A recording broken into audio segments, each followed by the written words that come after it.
Сәлеметсіздер ме? 4-ші сынып білім алушылары үшін әдебиеттік оқу пәнінен не ауыр, не жеңіл тақырыбындағы сабағымызды бастаймыз. Бүгінгі оқу мақсатымыз түрлі дерек көздерден қажетті ақпаратты табу, өңдеу және тұжырым жасау, және себеп-салдарлық байланысын сызба түрінде көрсету. Дескрипторы мәтін мазмұнына жоспар құрамыз. Түрлі баяндау тәсілін қолданамыз. Балалар, сендер мына пікірге сенесіңдер ме? Менің қалпағым жоқ. Су тамшылары жерге емес, жоғарыға қарай ұшып, төбеге жабысып қалады. Қалпағым басымнан ұшып кете береді. Мына пікірлерге ешкімнің сенбесі анық. Адам қалай осындай күйге түседі?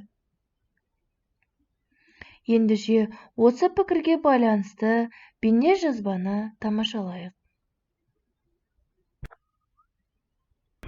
Байқоңыр ғарыш айлағы, ғарыш кемесінің сөресі, ұшырылымдарды басқару орталығы, ұшыру трансляциясын жүргізуде. Камералар адамдар орналасқан кабинаға орнатылған.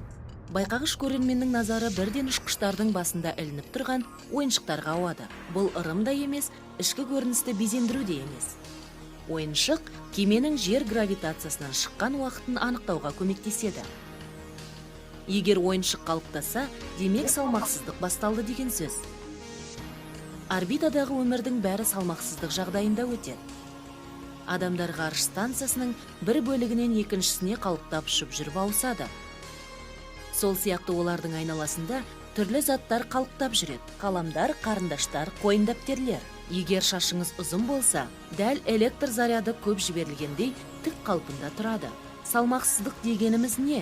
Және ол неліктен пайда болады? Жердегі кез келген зат қуатты күш гравитацияға, яғни бүкіл әлемдік тартылыс заңына ұшырайтыны белгілі. Соның салдарынан біз секіре сала алмаймыз. Бірақ адам немесе зат жерден неғұрлым алыстаған сайын, бұл күштің әсері соғұрлым азаяды.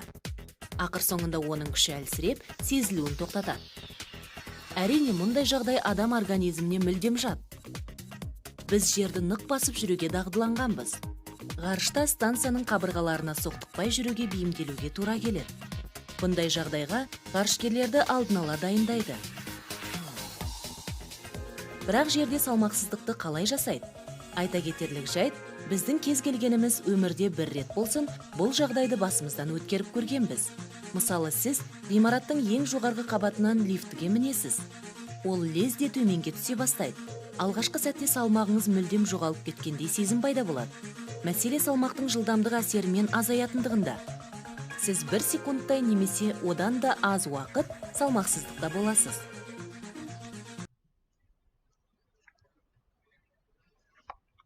Міне балалар, жоғарыда айтылып өткен жағдайлар қандай жағдайда болатынын білдіңдер. Ендеше оқулығымыздан Юрий Алексеевич Гагариннің ғарышқа сапар шығармасынан ықшамдап алынған ғарыштағы салмақсыздық мәтінін түртіп алу әдісімен оқыңдар. Және қорытындылап кетеміз. Мәтінде сен үшін не қызық болды? Не қиын болды? Не қажет болды? Және ғарыштағы салмақсыздық туралы ғарышкерге қандай сұрақ қояр едің? Міне, осы сұрақтарға кері байланыс жасаймыз. Ендеше бүгінгі біздің сабағымыз аяқталды. Сау болыңыздар.